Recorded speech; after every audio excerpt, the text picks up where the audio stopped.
Cindy, it's always incredible to get to talk with you and to see you. Now, I can only imagine too, this amazing film is coming out. This has been a passion project for you. I think a lot of people are super excited about this and they're wondering what it was that sparked a sequel. Yeah, well, I give God all the glory in heaven and on earth. And also, I give Bart Millard and Tim Timmons huge um, gratitude and thanks. And Scott Brickle, Bart's MercyMe's manager, because after the success of I Can Only Imagine 1, I had this, I wanted to call it a Holy Spirit epiphany. It was just, I'm just a vessel, I'm a media missionary, and I just got this, felt like a still small voice of God, hitting me when I was listening to the song Even If, and I was weeping. It just meant so much to me.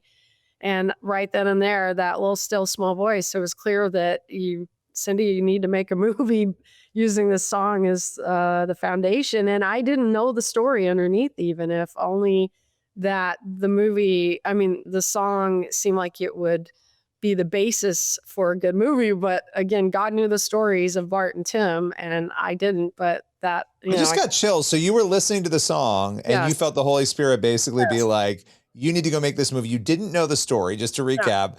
didn't, And obviously you already had made I Can Only Imagine. And so yeah, you feel this prompting. And then yeah. what was your next step? Did you go to Bart? I mean, what did you do? What Yeah. did you do next from there? Yeah, well, that was how the first movie started in '09. I literally had a Holy Spirit epiphany to make a series of iconic of movies based on iconic Christian songs to replicate that anointed worship experience that we have in church, but instead inside a movie theater. That was the basis. And then I got another one to call friend in Nashville that I can only imagine.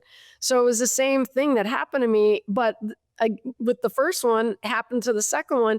So then once I had that still small voice about, now make a movie off of Even If, I then called Bart and Brickle and I told them, and they said, listen, love the idea, but right now we're all movied out, because to get on the road and do all you have to do and making a movie and marketing a movie and the whole shot is a lot. So I pretty much pestered them for 4 years consistently, and then after 4 years in 2022, they called me up and said, "All right, let's go do this." So you went and you did it, and I've seen the film. It is very powerful, Yeah, and it's such a great story, as the first one was as well. What yeah, is your hope, for the impact of yeah, this? Because you go out, you make this, you feel God call you to it, and yeah, you've always been obedient. You go out, you do it. What do you yeah. want to see come from it? Yeah, so many things. I mean, I certainly want to bless people abundantly with this movie, which I know it will. The first one did, and this one will even more, because this one is really about the first one, certainly based on the song I Can Only Imagine, is about the experience we're going to have when we see Christ someday after we're with Him. But the song Even If, that's the lyrics in that song were born out of true life experiences that Bart and Tim lived, and to apply into our lives as we're living on earth today, the hills and the valleys, trials and tribulations we all go through, and how to manage through them, that God is in the fire, God is in the storm. He never leaves us, He never forsakes us, and that whatever we're going through, which we all do, God is, the Lord, there's always hope. That in God, there's hope, always hope, everlasting hope, and to encourage and inspire and uplift people. Yeah, absolutely. I love that. And you have been in this entertainment space, in the faith and family friendly space, for a long time. I mean, you are a pioneer. You are the pioneer of this of What this a industry. what a modern day I I mean, said, modern yeah, day. yeah. Yeah. What was it that first led you into the space? What was the thing that, kind of made you say, okay, this is where I'm supposed to be? Yeah. Truly, God placed a calling on my life. And it was, again, this little still small voice. And we know when we draw near to God, He draws near to us. And I was raised by my grandparents and my little grandmother, and they were believers. And my little grandmother raised me up on these epic movies that DeMille made, Ten Commandments, Ben-Hur, The Robe. And she also loved musicals like I did, Rodgers and Hammerstein, Carousel, South Pacific. King and I mean, I just love those movies. And really, it was just um, getting to Hollywood after trying to go down the road as a professional golfer. That didn't work out, but God had a reason I did that. And for, learning it's a marathon, not a sprint in Hollywood, and work ethic and patience and all these things.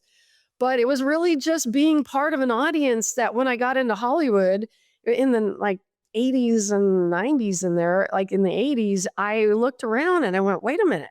Hollywood isn't making movies for people like me. I grew up in a faith home and Christian home, and I felt like, where are those movies? And so God really at that time put a calling on my life. It was kind of like, well, why not you? you know, Step out, take this a leap of faith, and I just started going down the road, finding stories that I felt I wanted to see, and I felt that I represented countless millions of others, and that was the beginning of it. That was the beginning of it. What have you learned? Because it's been a couple of decades now of time in this industry. And you mentioned patience, and you mentioned, what is the biggest lesson you have learned about God as you've navigated the Hollywood sort of journey to telling these kinds of stories? Oh boy, so many lessons. Matthew 6:33, seek ye first the kingdom and his righteousness, and all these things will come unto you. And also because Hollywood throws a lot at you, and um, it's easy to get distracted and off your path because the the road to righteousness is narrow, the path of destruction's wide. So you really got to hold on to the robe of Jesus and just have him just stay, the course. Yeah, and also another one that I feel God's always shown me is be a lifelong student.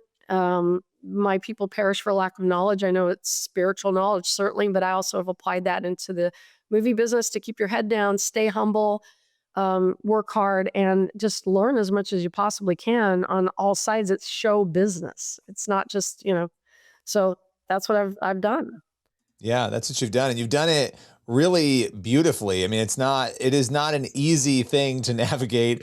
And So you've told these incredible stories, and, you've seen the industry grow and change. Obviously people complained about quality before. Now you have amazing quality films like this that are telling great stories. And so you've watched this whole trajectory, and, why do you think it's taken so long?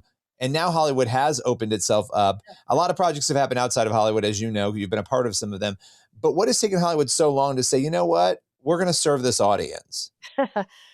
well, certainly it's taken a while because it's hard to make, quality or theatrical releases with limited budgets. And there have been a lot of filmmakers before me, during me, after me, and everybody's wanted to get and has gotten the message out through the films, but it just took time to develop this community and to get the backing financially and and the knowledge base, and also to get others in the industry such as that are so needed, because we're in a business that's incredibly collaborative, and there's so many working parts of this, from actors, directors, writers, producers, so forth. But I will say that back in the day when I had opened up the first U.S. theatrical Christian, like faith-based distribution company, and picked up the Omega Code movie at script stage, as I was one of the founders of the company. That movie was the one that opened up Hollywood to Wall Street and Hollywood by telling them, guys, you've been leaving a ton of money on the table. There's this massive audience that you've been ignoring and been disrespectful to. And so, that being said, I believe I've said this, I feel like profit, PROFIT, met PROPHET, and money met the message, because Hollywood's a business. And so when Hollywood saw, like, oh gee, there's a lot of money we are leaving on the table here, and started seeing the success, which Omega Code was a big success. This is the movie I'm talking about. And it rattled, like, Hollywood was shocked, like, where did that come from? But it was Passion of the Christ and Mel Gibson, when he just the juggernaut in '04. And then Hollywood started to come along board, like, wait a minute, yeah, there's a big business here. And so companies like Kingdom Story Company, I'm so grateful to be in business with Andy Irwin, Joshua Olson, Brandon Gregory, and really lifting the bar. So blessed to have partnered. Kingdom wasn't Kingdom, it was Irwin Brothers at the time for the first movie, but super talented filmmakers, the Irwin Brothers, and raised the bar in excellence with Andy and Brett McCorkle, co-director Andy Irwin here on I Can Only Imagine too, and Andy and John on the first, and Brent really our third director. So just, making a lot of movies, bar getting higher, these guys crushing it. Yeah, I it's love taken it. a lot of us to pour in. And you've done it, and it's beautiful. And the film is I Can Only Imagine too. Cindy, appreciate you taking the time and joining us today. Appreciate you, Billy. Thanks so much.